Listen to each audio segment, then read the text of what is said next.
Bonjour à tous, aujourd'hui cette vidéo est là pour corriger l'exercice 3 du sujet de Polynésie de mai 2022. Donc c'est pour le 5 mai 2022, il y a deux sujets, faites attention.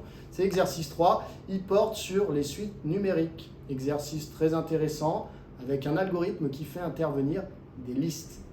Voilà, on y va. Alors, cet exercice 3 porte sur les suites numériques. Donc voilà, on a une suite U qui est définie par U0 égale 1, et pour tout entier naturel n, on a la formule de récurrence qui est indiquée ici.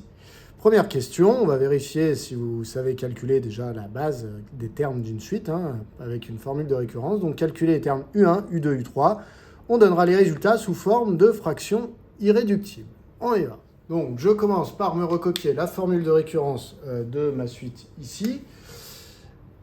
Et je répète mon premier terme, U0, qui est égal à 1. Donc je dois calculer, dans un premier temps, on m'a demandé de calculer U1, U2 et U3. Alors pour U1, je vais utiliser la formule de récurrence. Donc si je veux calculer U1, je me sers du terme précédent. Donc le terme qui précède U1, c'est U0.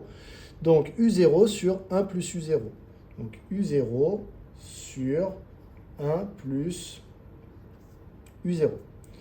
C'est égal à... Donc U0, eh bien, c'est 1 divisé par 1 plus U0 qui vaut toujours 1, ça ne va pas changer, c'est égal à 1 demi, fraction irréductible, j'ai trouvé ce que je voulais. Pour U2, j'ai besoin donc, pour calculer U2, du terme précédent, donc U1. Donc je vais faire U1 divisé par 1 plus U1.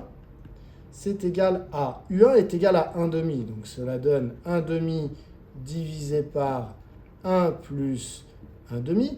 Pour effectuer ce calcul, il faut d'abord vous arranger pour ne plus avoir une somme comme opération principale au dénominateur, mais avoir plutôt une fraction. Donc on va mettre au même dénominateur 1 et 1 demi. Donc 1 c'est 2 demi, donc ça va faire 1 demi divisé par 2 demi plus 1 demi, ce qui donne 3 demi. Ensuite, vous savez que diviser par un nombre revient à multiplier par son inverse. Donc finalement, diviser par 3 demi, cela revient à multiplier par l'inverse de 3 demi, c'est-à-dire 2 tiers. Je peux simplifier par 2 ici, cela donne 1 tiers. Donc finalement, U2 est égal à 1 tiers. Il me reste à calculer U3 pour terminer cette question. J'ai donc pour calculer U3 besoin de U2, car c'est égal à U2 divisé par 1 plus U2. Donc U2 divisé par 1 plus U2, ce qui est égal à U2, allez, 1 tiers, donc cela donne 1 tiers divisé par 1 plus 1 tiers. Ce qui est égal à, toujours pareil, je dois mettre au même dénominateur ici, donc 1 plus 1 tiers, 1 c'est 3 tiers. Donc finalement ça donne 1 tiers divisé par 3 tiers plus 1 tiers, cela donne 4 tiers. Et divisé par 4 tiers, cela revient à multiplier par l'inverse de 4 tiers. Cela donne donc 1 tiers fois 3 quarts. 3 quarts qui est l'inverse de 4 tiers. Je simplifie par 3. Cela donne 1 quart. J'ai donc calculé U1, U2, U3 et j'ai donné leurs expressions sous forme de fractions irréductibles. J'ai donc répondu à la question 1A. Pour la question 1B, on nous dit recopier le script Python ci-dessous et compléter les lignes 3 et 6, donc c'est là où il y a des petits pointillés, pour que liste K, c'est-à-dire la fonction qui est définie ici, prenne en paramètre un entier naturel K et renvoie à la liste des premières valeurs de la suite U de U0 à UK. Alors, j'ai recopié ici l'algorithme à compléter. Il faut compléter ici et ici. Alors, le but, c'est qu'à la fin de l'exécution, eh bien, si l'utilisateur, vous voyez, lance la fonction list, donc vous voyez, quand on définit une fonction, c'est pour qu'après, dans la console, l'utilisateur, quand il veut l'utiliser, il est juste à écrire list et qui précise la valeur de K qu'il souhaite. Alors, nous, le but, c'est de renvoyer les termes d'une suite, tous les termes d'une suite, une liste avec dedans chaque terme d'une suite jusqu'à UK. Donc par exemple, si l'utilisateur écrit liste 5 dans la console, ça va lui renvoyer que la liste L, eh bien, dedans, il y aura U0, suivi de U1, suivi de U2, suivi de U3, suivi de U4, suivi de U5. Voilà, il faut que ça renvoie ça. Alors, l'algorithme fonctionne de la manière suivante, comme à chaque fois qu'on souhaite compléter une liste, eh bien, par exemple, on peut créer une liste qui est vide. Vous voyez, on met des crochets, dedans, il n'y a rien, c'est-à-dire que pour l'instant, elle est vide. Ensuite, cette liste, on va venir la compléter au fur et à mesure. Donc, vous avez un algorithme qui, à la fois, calcule les termes les uns à la suite des autres, et qui, en même temps, à chaque fois qu'il a calculé un terme, va venir le rajouter dans la liste grâce à l'instruction l.appendu. Donc, au départ, liste vide, et U, eh bien, le tout premier terme de la suite, on le connaît, c'est 1. Pas besoin de le faire calculer par l'algorithme, puisque on sait déjà que la suite démarre à U0 égale 1. Ensuite, ici, on a une boucle for. Donc, ça veut dire que pour I allant de 0 jusqu'à... Alors, attention, ici, quand vous avez du range dans Python, ici, vous voyez K plus 1. En réalité, Python s'arrête toujours un cran avant. Donc, en réalité, il va prendre I allant de 0 à la valeur K. C'est toujours comme ça dans Python. La valeur qui est indiquée ici, eh bien, I s'arrête avant. Ici, c'est précisé 0,K plus 1. En réalité, le créateur du sujet aurait juste pu mettre K plus 1, puisque Python démarre automatiquement à 0. Ce n'est pas la peine de lui préciser. En général, on précise quand on veut justement que ça ne démarre pas à 0. Bon, le créateur a décidé de le mettre, on l'accepte, on le prend comme ça. Donc ça veut dire qu'en fait, ces instructions ici, là, vous voyez, il y a un petit alinéa, toutes ces instructions ici vont être répétées pour I qui prend des valeurs de 0 jusqu'à K finalement. Donc, qu'est-ce qui va se passer? Au début, I va être égal à 0. Et donc, il va se passer qu'on va avoir l'instruction l.appendu. Ça veut dire qu'on rajoute la valeur de U dans la liste L. Alors, pour l'instant, au premier tour de boucle, la liste L était vide. Donc, en fait, dans L, eh bien, on va rajouter U qui pour l'instant vaut 1. Donc, en fait, sans le savoir, eh bien, l'algorithme est en train de mettre U0 dans la liste. Alors, il ne met pas U0, il met 1, mais nous, on sait que ça correspond à U0. Ensuite, ici, U égale, il va falloir donner une instruction. Alors, ce qu'il faut comprendre, c'est qu'en fait, pour compléter et aller jusqu'à U5, eh bien, il va falloir faire des tours de boucle ici. Donc, I, après avoir été égal à 0, eh bien, il va être égal à 1. Et donc, il va falloir refaire l'instruction. Si je n'avais pas mis U égale, je me retrouve à nouveau avec l'instruction l.appendu. Ça veut dire qu'on va rajouter dans la liste ce qu'il y a dans U. Mais dans U, qu'est-ce qu'il y a actuellement? Il y a 1. Or, nous, ce qu'on voudrait, c'est rajouter U1. Donc, c'est la valeur du terme suivant U0. Donc, il faut une instruction. Une fois qu'on a rajouté U à l'étape d'avant, il faut une instruction qui permet de calculer le nouveau U. Pour calculer le nouveau U, on reprend la formule de récurrence. Je vous la rappelle, dans l'exercice, UN plus 1 est égal à UN divisé par 1 plus UN. Donc, pour avoir le nouveau U, il faut prendre l'ancien et le diviser par, alors attention, dans Python, on écrit les opérations en ligne, donc faites très attention, on doit diviser par 1 plus l'ancien U. Donc 1 plus l'ancien U. Alors, si j'écris ça comme ça, je vais avoir un souci. Python ne va pas comprendre ça. Python, il va comprendre l'ancien U divisé par 1 plus l'ancien U à nouveau. Il va comprendre ça, il ne va pas diviser par 1 plus UN, il va diviser par 1 et il rajoutera UN. Si vous ne voulez pas qu'il fasse ça, il faut rajouter des parenthèses ici. Et donc finalement, à chaque tour de boucle, on va rajouter le U à la liste et calculer le nouveau U. Donc là, par exemple, deuxième tour de boucle, on rajoute ici U1 et en sous-marin, l'algorithme a calculé U2. Troisième tour de boucle, il rajoute U2. En sous-marin, l'algorithme va calculer U3. Et ainsi de suite jusqu'au tour de boucle K, où en fait, eh bien, on va rajouter du coup jusqu'au tour de boucle où il vaut K, et donc du coup, on va rajouter celui qui va s'appeler UK. Voilà, donc à compléter, alors même si on ne comprend pas tout ce qu'il y a dans l'algorithme, à compléter dans les algorithmes, vous avez toujours ici la valeur initiale de la suite U, et ensuite ici, vous avez la formule de récurrence qu'on réécrit. Donc finalement, même sans tout comprendre, cet algorithme est largement, on peut le compléter très facilement. On passe à la question suivante. Alors on admet que pour tout entier naturel n, UN est strictement positif. Donc on l'admet, c'est-à-dire que vous n'avez pas à le démontrer, vous pouvez tout à fait l'utiliser pour démontrer d'autres choses en revanche. Déterminer le sens de variation de la suite U. Alors pour déterminer le sens de variation d'une suite, eh bien, il y a plusieurs méthodes. La première peut-être à laquelle nous pouvons penser, eh bien, c'est de calculer pour tout n appartenant à grand N, de calculer la différence entre un plus 1 et un. C'est vraiment la basique, celle-là, hein, c'est la première que vous avez vue dès la première. On calcule la différence entre deux termes. Si la différence est positive, c'est que le premier nombre est plus grand que ce qu'on lui a retiré. Si la différence est négative, c'est que ce qu'on a retiré était plus grand que ce qu'on avait au départ. Donc ça va nous permettre de savoir qui de deux termes qui se suivent est le plus grand. Ça nous donnera donc les variations de la suite.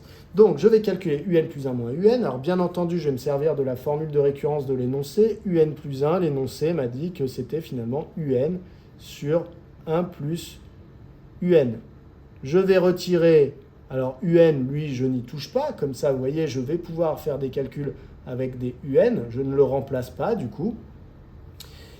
Je vais, pour essayer de trouver le signe ici de cette expression, pour l'instant, l'opération principale est une soustraction. Donc, trouver le signe d'une soustraction, ça peut être très compliqué. On préfère avoir des produits ou des quotients. Pour avoir un quotient ici, c'est facile, je vais mettre au même dénominateur. J'obtiens un, donc le tout sur 1 plus un. Et donc, si je mets un sur 1 plus un, je dois le multiplier par 1 plus un. Ça me donne donc moins un qui est multiplié par 1 plus un. Voilà.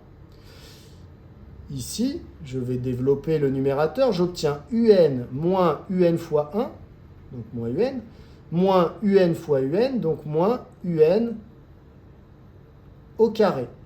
Le tout divisé par 1 plus un. C'est égal à, alors là j'ai un moins un qui s'annule. Il me reste donc moins un au carré sur 1 plus un. Donc finalement, la différence un plus 1 moins un est égale à moins un carré sur 1 plus un. Alors la question c'est est-ce qu'avec cette expression, je peux conclure quant au signe du coup de l'expression ou est-ce qu'il faut que je continue à modifier puisque si jamais je ne peux pas trouver le signe directement. Alors j'observe cette expression. Le numérateur ici est un carré. Il est donc positif. Alors je peux même dire qu'il est strictement positif puisqu'un carré vaut 0 que si le nombre que j'ai mis au carré est égal à 0. Alors la question c'est est-ce que un peut être égal à 0 ? Je me souviens de mon énoncé qui me disait que un était strictement positif. Donc un ne vaut jamais 0, ce qui veut dire que le carré ici est strictement positif. Donc ça déjà, je vais pouvoir le dire. Voilà qui est fait pour tout n appartenant à grand N. Un est strictement positif, donc ça c'était admis dans l'énoncé. Donc finalement, quand je mets au carré, c'est bien strictement positif. Normalement, un carré, c'est supérieur ou égal à 0. Mais si je sais que le nombre qui est à l'intérieur eh bien, ne vaut jamais 0, je sais que le carré ne sera non plus jamais égal à 0. Ensuite, 1 plus un, le dénominateur. Eh bien, comme je sais que un est strictement positif, eh bien, quand je lui rajoute 1, cela reste strictement positif. On rédige ça. Alors, comment on rédige ça proprement ? Eh bien, on va dire que pour tout n appartenant à grand N, on sait que un est strictement positif. Donc, si je rajoute 1 dans les deux membres de l'inégalité, j'obtiens que 1 plus un est strictement plus grand que 0 plus 1, c'est-à-dire que 1. Et être strictement plus grand que 1, eh bien, finalement, c'est être strictement positif, puisque 1 est lui-même strictement positif. Donc, je peux conclure que 1 plus un, eh bien, finalement, est strictement positif. Donc, j'ai trouvé que le numérateur était strictement positif, le dénominateur est strictement positif, donc le quotient ici est strictement positif, et donc moins un carré sur 1 plus un, c'est moins un nombre positif, ça va donc être négatif. Donc ça, on peut l'écrire, alors c'est pareil. On va dire donc, eh bien pour tout n appartenant à grand N, mettez bien vos quantificateurs, eh bien un au carré sur 1 plus un, eh bien je viens de prouver que c'était strictement positif.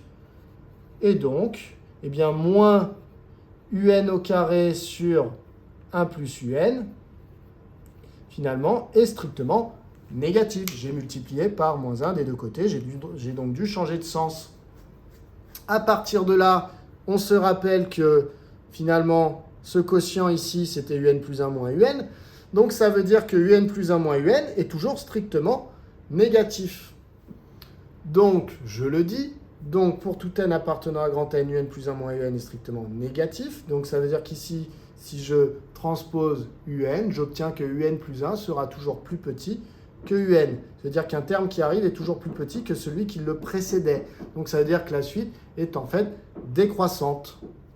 Je conclus donc, un est une suite qui est décroissante. Voilà pour le sens de variation de cette suite U. On peut donc passer à la question 3. La question 3, c'est en déduire que la suite U converge. Alors, bien évidemment, quand on vous dit en déduire, il faut se servir de ce qui a été fait avant. Alors, qu'est-ce qui a été fait avant? Petit réflexe, vous regardez la question précédente. C'était le sens de variation de la suite U. On a trouvé qu'elle était décroissante, cette suite U. Alors, quand on vous parle de la convergence d'une suite juste après avoir trouvé le sens de variation, eh bien, demandez-vous si ce n'est pas un des deux théorèmes. Vous savez, il y a un théorème qui dit que s'il y a une suite qui est décroissante et minorée, eh bien, cette suite converge. Et il y a un théorème qui dit que si on a une suite qui est croissante et majorée, eh bien, elle converge. Donc, nous, on est dans le cas où, finalement, très certainement, on a prouvé qu'elle était décroissante. Il ne reste plus qu'à trouver où est-ce qu'on peut savoir qu'elle est minorée et on pourra directement conclure qu'elle converge. Alors, pourquoi est-ce qu'elle est minorée? Eh bien, finalement, on nous a dit que U était strictement positif et qu'on l'admettait. Strictement positif, ça veut dire que finalement, la suite U est minorée par 0. Donc, eh bien, on va dire ça. On va dire que U étant strictement positif, la suite U est minorée par 0, qu'on a montré qu'elle était décroissante et que donc elle est forcément convergente et qu'elle converge vers un réel L qui est supérieur à ou égal à 0. Donc, on répète bien tous les arguments d'après la question de U est décroissante. U est minorée par 0 car pour tout n appartenant à grand N, on nous a dit que UN était strictement positive. Donc, finalement, U converge vers un réel petit l. Et ce réel petit l, comme la suite était minorée par 0, eh bien, il est forcément supérieur ou égal à 0. Attention, on peut avoir une suite qui est strictement positive, mais qui converge quand même vers un réel qui vaut 0. Donc ne mettez pas un strict ici, c'est tout à fait possible que la limite de la suite soit égale à 0. Quand vous avez une suite qui tend vers 0, eh bien, de temps en temps, elle n'est jamais, c'est même quasiment la plupart du temps, eh bien, elle ne vaut jamais 0. Elle a beau avoir pour limite 0, elle ne vaut jamais 0. Voilà pour cette question 3. Question 4, déterminer la valeur de sa limite. Alors déjà, on sait que sa limite est petit l, que j'ai nommé petit l dans la question d'avant, est supérieure ou égale à 0, puisqu'elle est supérieure ou égale au minorant que vous avez choisi. Donc moi, j'avais choisi 0. Donc voilà. Maintenant, ce qu'on a face à nous, alors on n'a pas de formule explicite. Vous voyez, si jamais j'avais eu que un était égal, par exemple, à 3 moins 4 fois n, eh bien avec une formule explicite, c'est-à-dire un qui est exprimée simplement en fonction de n, j'aurais pu déterminer la limite en disant n tend vers plus infini, donc moins 4n tend vers moins infini, blablabla, blablabla. Là, le souci, c'est que ce que je connais de la suite U, ça n'est pas une formule explicite, mais une formule de récurrence.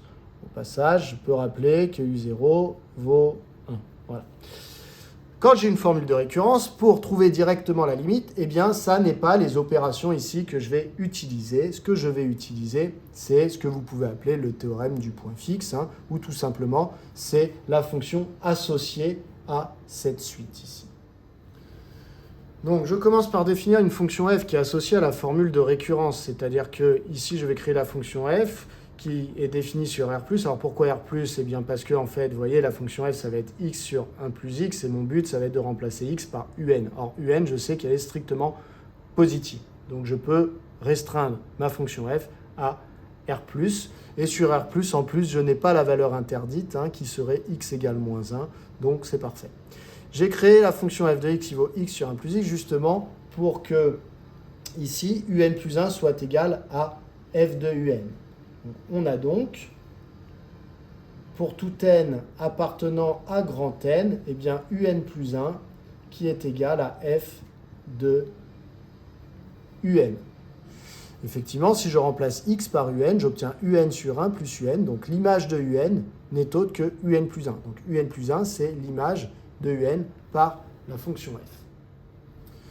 Je vais passer cette égalité à la limite. Donc, je peux dire que la limite, puisque je sais qu'elle existe, attention, j'écris pas limite comme ça n'importe comment, je sais que la limite que la limite de la suite u existe, donc la limite de la suite un plus 1 existe, que c'est la même d'ailleurs.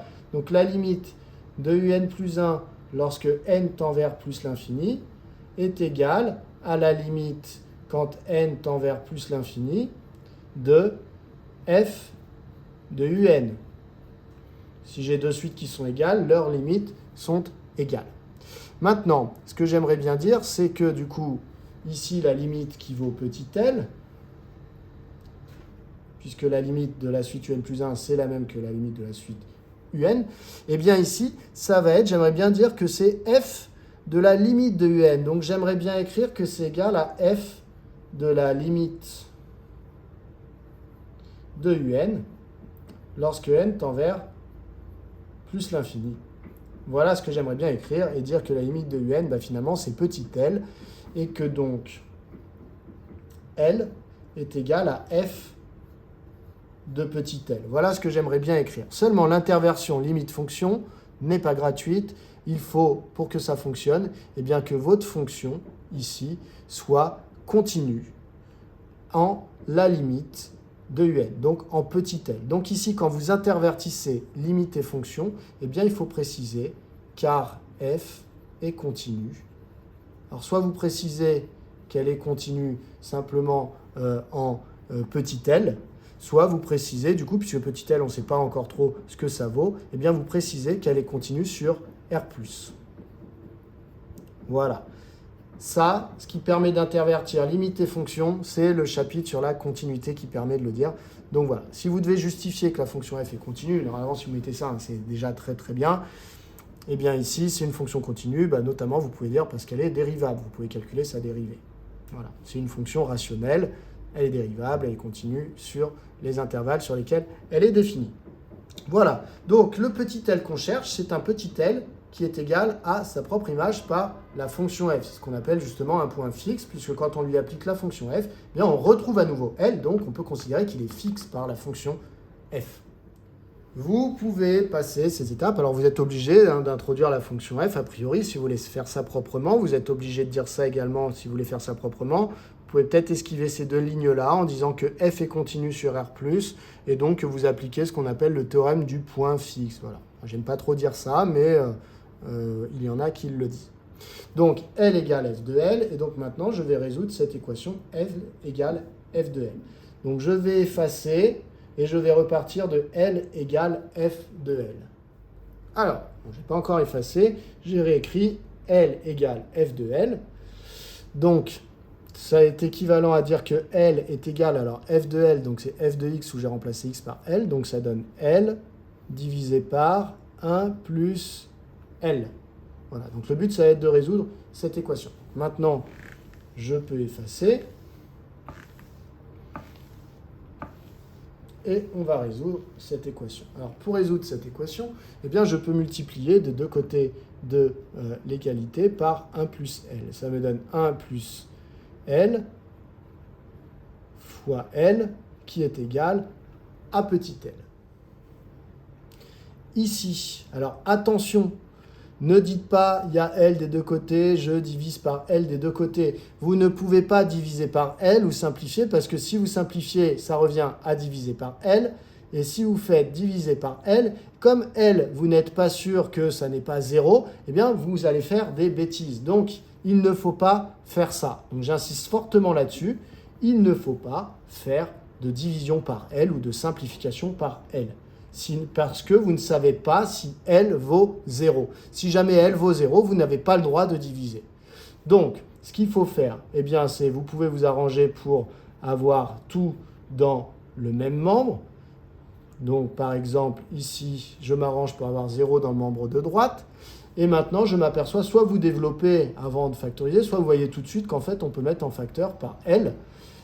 Si vous avez développé, c'est pas grave, vous pouvez quand même mettre en facteur par L. Et donc, je vais avoir 1 plus L moins 1 facteur de L. Alors, vous voyez, là, ici, j'ai voulu factoriser. C'était peut-être pas ce que j'avais de plus malin à faire. Si jamais j'avais développé, ça m'aurait donné quoi? Alors, si j'avais développé, ça m'aurait donné 1 fois L, L, plus L fois L, L carré, moins L égale 0. Et donc, c'est équivalent à dire que L au carré est égal à 0. Et donc, si L au carré vaut 0, c'est équivalent à dire que petit l, en fait, vaut 0. Voilà, donc finalement, vous voyez, la limite est égale à 0.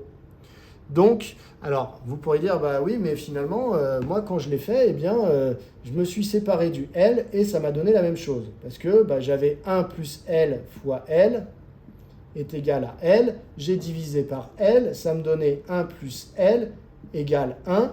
Donc, ça veut dire que L égale 1 moins 1. Donc, ça veut dire que L égale 0. Donc, finalement, j'ai trouvé la même chose. Oui, vous avez trouvé la même chose, mais il y a une erreur fondamentale que vous avez faite. Vous avez divisé par L. Alors que L, bah, vous avez vu à la fin ici, hein, on voit qu'en fait, L vaut 0. Donc, vous avez divisé par 0. Donc, vous ne voyez peut-être pas votre erreur, mais en fait, il y a une erreur très grave, c'est que vous avez divisé par 0. Et quand on divise par 0, on peut arriver à prouver des choses du type bah, 1 égale 2, par exemple. Donc, même si vous retombez sur vos pattes, eh bien, en fait, c'est un coup de chance. Donc, ne pensez pas que vous avez raison en faisant cette simplification. Donc, finalement, L égale à 0. Et donc, ça veut dire que la suite U converge vers 0. Et on a fini cette question 4. Cela nous amène à la question 5a. 5a, c'est conjecturer une expression de un en fonction de n. Conjecturer, ça veut dire que c'est par l'observation, en fait, que vous devez faire ça. Et ensuite, on vous dit, vous voyez, démontrer par récurrence la conjecture précédente. Alors, quand vous voulez conjecturer quelque chose, hein, il faut observer. Donc, qu'est-ce qu'on a observé? U0, on sait qu'il vaut 1. On nous a demandé de calculer U1, U2, U3. U1, c'était un demi. U2, c'était un tiers. U3, c'était un quart. Donc, visiblement, on dirait bien, vous voyez, que le dénominateur à chaque fois augmente de 1 et que le numérateur reste égal à 1. Donc, si on veut conjecturer la formule, moi je conjecturerais que pour tout n appartenant à grand N, eh bien, un est égal à 1, qui reste toujours au numérateur. Et au dénominateur, par contre, je fais attention, vous voyez, ici, je me retrouve systématiquement avec un nombre, un entier, qui est supérieur, enfin, qui est l'entier qu'on avait en indice, plus 1, vous voyez. 1, je peux le voir comme étant 1 sur 1. Donc, finalement, 1 ici, c'est l'entier qui est juste au-dessus de 0. 2, c'est l'entier qui est juste au-dessus de 1. 3, c'est l'entier qui est juste au-dessus de 2. 4, c'est l'entier qui est juste au-dessus de 3. Donc, si ça continue comme ça, visiblement, quand j'ai un entier n, ce que je retrouve ici, c'est l'entier n à qui j'ai rajouté 1. Donc, moi, la conjecture que j'aurais faite, si je passais mon bac à votre place, eh bien, c'est que pour tout n appartenant à grand N, un serait égal à 1 sur n plus 1. Voilà, c'est la sensation, voilà, donc c'est ça qui va être ma conjecture. Donc, en observant U0, U1, U2, U3, je conjecture que pour tout n appartenant à grand N, un est égal à 1 sur n plus 1. Et donc, je rappelle la question petit b, c'est démontrer par récurrence la conjecture précédente. Donc, ça veut dire que je vais démontrer par récurrence que un est bien égal à 1 sur n plus 1. Donc là, je croise les doigts pour avoir bien conjecturé, parce que sinon, peut-être que je n'y arriverai jamais. Donc, je vais montrer par récurrence que la propriété Pn, qui est que un serait égal à 1 sur n plus 1, est vraie pour tout n appartenant à grand N. On va commencer par l'initialisation. Donc l'initialisation, ça consiste à vérifier que la propriété est vraie pour le tout premier n qu'on considère ici. Alors nous, on veut montrer ça pour tout n appartenant à grand n. Donc le tout premier n, eh bien, c'est n égale 0. Donc je veux montrer que P0 est vrai. Alors sur un brouillon, je peux me noter ce que c'est que P0. P0, c'est la propriété qui dirait que U0 est égal à 1 sur 0 plus 1. Alors est-ce que c'est vrai? Eh bien évidemment oui. Donc je vais répéter U0 égale 1, ça c'est l'exercice qui me l'a dit. Et si j'applique cette formule, 1 sur 0 plus 1, c'est égal à 1 sur 1, qui est égal à 1. Donc finalement, je peux dire que U0 est égal à 1 sur 0 plus 1, et que donc P0 est vrai. Donc P0 est vrai. Alors vous avez le choix, soit vous dites est vrai, soit vous dites est vérifié. Les deux sont corrects. Donc maintenant que j'ai initialisé la propriété, c'est-à-dire que je me suis assuré qu'elle était vraie pour le tout premier n que je considérais, eh bien désormais, je vais montrer que cette propriété est héréditaire, c'est-à-dire qu'elle se retransmet de génération en génération, c'est-à-dire que si elle est vraie pour une génération n, automatiquement elle sera vraie pour la génération n plus 1. C'est parti, j'efface et je rédige. Donc l'hérédité, je choisis un n complètement au hasard dans les entiers naturels et je suppose que la propriété Pn, donc Un égale 1 sur n plus 1, est vraie, donc pour ce n choisi complètement au hasard. Je vais montrer que dans ce cas-là, la propriété Pn plus 1, donc c'est-à-dire le rang juste après le n que j'ai choisi au hasard, eh bien est vraie. C'est-à-dire que je vais montrer que Pn entraîne Pn plus 1. Donc, en quoi le fait que cette propriété est vraie va entraîner que celle-là est vraie? Alors, il faut trouver un lien entre les deux. Le lien entre les deux, alors déjà, peut-être que Pn plus 1, vous n'avez pas réussi à l'écrire. Pn plus 1, pour l'écrire, il faut reprendre Pn en remplaçant les n par des n plus 1. Donc, ça devient U, je remplace n par n plus 1, donc ça devient Un plus 1 égale 1 sur, je remplace n par n plus 1, donc n plus 1 plus 1. N plus 1 plus 1, c'est égal à n plus 2, donc c'est pour ça que j'ai mis ici n plus 2. Donc, quel est le lien? Comment je peux faire un lien entre cette formule et celle-là? Le lien, il va être fait par la relation qui relie Un et Un plus 1. Je vous rappelle que dans l'énoncé, la suite est définie par récurrence et que Un plus 1 est égal à Un sur 1 plus Un. Voilà. Donc moi, je vais partir de cette relation-là. Un plus 1 égale Un sur 1 plus Un. Et puis mon idée, ça va être de remplacer Un par ce que j'ai supposé comme étant vrai, c'est-à-dire par 1 sur n plus 1. Voilà, on se lance dans les calculs. Alors, on va dire Un plus 1 égale. Donc, Un plus 1, c'est égal à Un sur 1 plus Un. Ce qui est égal à, alors ici, Un.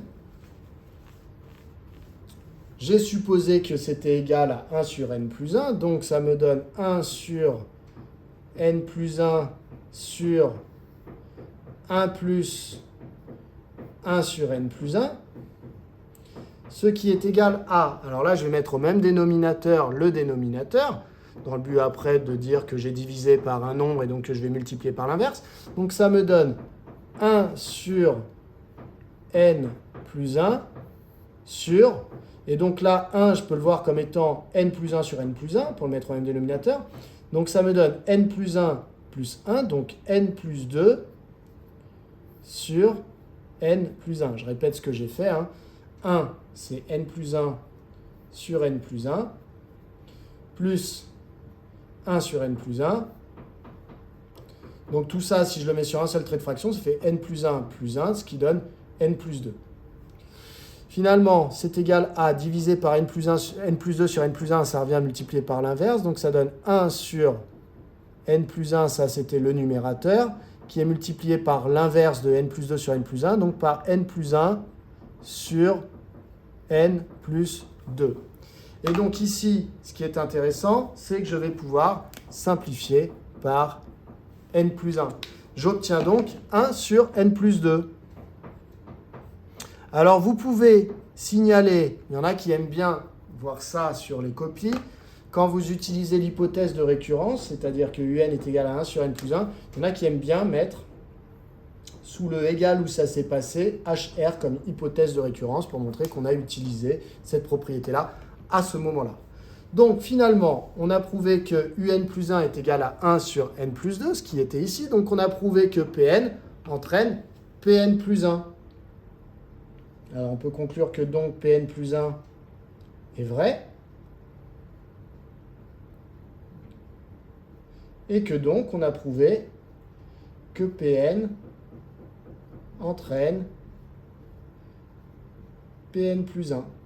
Conclusion, on a montré que la propriété était initialisée et qu'en plus de ça, elle est héréditaire. Donc on peut conclure que pour tout n appartenant à grand N, la propriété Pn est vraie. Donc finalement, la propriété Pn, c'était que un était égal à 1 sur n plus 1. Voilà pour la conclusion de ce raisonnement par récurrence. Voilà, on a terminé cet exercice, donc vous pouvez le refaire, vous pouvez également en faire d'autres. Si vous souhaitez vous entraîner encore sur ce sujet de Polynésie mai 2022, sachez qu'il y a déjà la correction en ligne de l'exercice 2 qui porte sur les probabilités et il va y avoir très prochainement, dans les heures qui viennent, la correction de l'exercice sur la géométrie dans l'espace, l'exercice 4. À bientôt!